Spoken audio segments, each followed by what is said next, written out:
അവന്റെ കാര്യമൊന്നും പറയാതിരിക്കണ നല്ലത്. ഫുൾ ടൈം ഭൂമിക്ക് തന്നെ ഒന്നും പറയാതിരിക്കണ നല്ലത്. അതാണ്.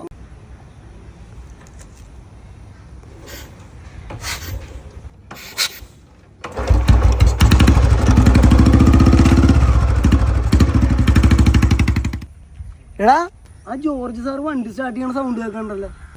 എനിക്ക് അയാൾ ഇപ്പൊ കാണില്ലേ, ഇത്ര കലിയില്ലേ, വേറെ ആരോടും ഇല്ലെങ്കില്ല. എടാ അത് നിനക്ക് മാത്രമല്ല, ഈ നാട്ടുകാരെ മുഴുവനും വെറുപ്പിച്ചു വെച്ചേക്കാണ്. എലക്ഷൻ വരുമ്പോ ഒരു കൈവക്കും സ്നേഹമാക്കടാ. എടാ ഒരു കൈ വെക്കല്ല ഓടിക്കണത്, ഇപ്പൊ 2 കൈ വെക്കിയ വണ്ടി ഓടിച്ചോണ്ട് പോണത്.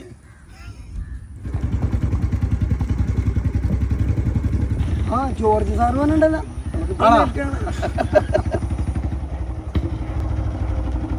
മക്കളെ നമ്മുടെ നാട്ടിക്കട്ടെ.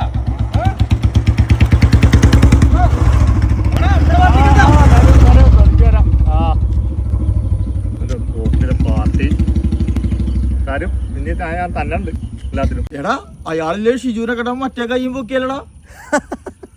ഞാൻ അയാള് 2 കൈയും പൊക്കിയായിട്ട് പോയിട്ട് പടവിനാണ്ടെന്ന് പോയായിരുന്നു. എടാ ജോർജ് സാറോട് പടവനടിച്ചടാ. ആണോ? കോട്ടി കൈ നിന്റെ ഒട്ടിക്കഥ കരിന്നാ കാണാ. നോക്കി എന്ന് നോക്കാം. എന്താ ജോർജ് സാറേ പടവലിട്ടാ? പടവലടാ ഒന്ന് സ്ലിപ്പായതാ. ചേർന്നതാ ജിജോയ്ക്ക് ഓടിക്കണേടാ. ജിജോയാ? എന്താണ് സംഭവം? അവനല്ലേ എങ്ങനെ വീഴുമ്പോ സ്ലിപ്പായെന്ന് പറയണത്. ഓഹോ, ഇതേ നമ്മുടെ പിള്ളേർ തന്നെ ഉണ്ട്, അവന്മാര് പൊക്കിക്കോളും. അപ്പൊ ശരി. പിന്നെ നമ്മുടെ പാർട്ടിക്കട്ടാ അങ്ങോട്ട്. ഒരാള് വീണെടുക്കുമ്പോ പൊക്കാൻ നോക്കാണ്ട് അവന്റെ വട്ടത്തിലാണ് എപ്പോഴും അവന്റെ ഊക്ക്. വണ്ടി പൊങ്ങണില്ലടാ. വണ്ടിയും പിടിക്കാം, നല്ല വണ്ടി പോകുള്ളൂ.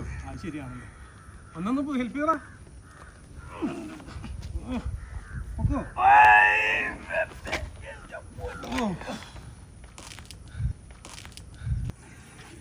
എടാ മക്കളെ, പിന്നെ നമ്മുടെ പാർട്ടിക്ക് വോട്ട് ചെയ്യണോട്ടാ, മറക്കല്ലേ. ജോർജ് സാറേ വണ്ടി ഓടിക്കുമ്പോ 1 കൈ വെക്ക്, 2 കൈ വെക്കാൻ ശ്രമിക്കല്ലേ. എന്റെ പൊന്നെ മക്കളെ, ആഗ്രഹമില്ലാഞ്ഞിട്ടല്ല. ഇടക്ക് ഈ പരിപാടികളാ, പാർട്ടി കൊടുത്തല്ലേ, ഇടക്ക് അറിയാണ്ട് 2 കൈ ഇങ്ങനെ പൊക്കി പോവാ, അല്ലാണ്ട് മനപ്പുറം ചെയ്യണല്ലേ. അതെ ആ പിള്ളേർക്ക് അപ്പനില്ലാണ്ടാക്കല്ലേ. എടാ പിള്ളേരുടെ ആരെയൊക്കെ സേഫാണ്. അവന്മാർക്ക് 2 ജന്മം ചോദിക്കാനുള്ള സാധനം ഞാൻ ഇപ്പോഴേ ഉണ്ടാക്കിയിട്ടുണ്ട്. നിങ്ങളുടെ പാർട്ടി ജയിക്കുമ്പോഴേ, നിങ്ങളുടെ പാർട്ടി നമ്മുടെ പാർട്ടി നമ്മുടെ പാർട്ടി ജയിക്കുമ്പോഴേ ജോർജ് സാറില്ലാതെ എന്തൊരു ആഘോഷമുള്ളൂ. അത് ശരിയാണ്, നമ്മ വിളിക്കേണ്ട ഒരു പൊളിയോ, അതൊരു പൊളിയായിരിക്കും. അത് കാര്യം മനസ്സിലായി. അപ്പൊ 1 കൈ പൊക്കാൻ ശ്രമിക്കാട്ടെ ഇരുത്തോട്ട്. അപ്പൊ ക്ലാസ് വെച്ചേക്കാം അല്ലേ? Okay okay. ജംഗ്ഷനിലൊക്കെ ആൾക്കാരുള്ളതാണല്ലോ, അല്ലെങ്കിൽ ക്ലാസ് ഇല്ലെങ്കിൽ സുമ്മുണ്ടാവില്ലേ.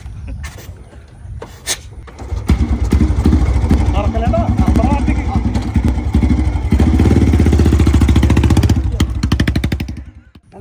ഞാൻ ഇടയിൽ കയറിയതേ ഇങ്ങനെയുള്ള ബോധക്കേടുകളിലൂടെ ഇങ്ങനെ പറഞ്ഞാലും മനസ്സിലാവൂ. രാഷ്ട്രീയം മുതൽ പ്രാന്തായിരിക്കണം ജോർജ് സാർ, ഒരു ഉളിപ്പില്ലാത്തവൻ.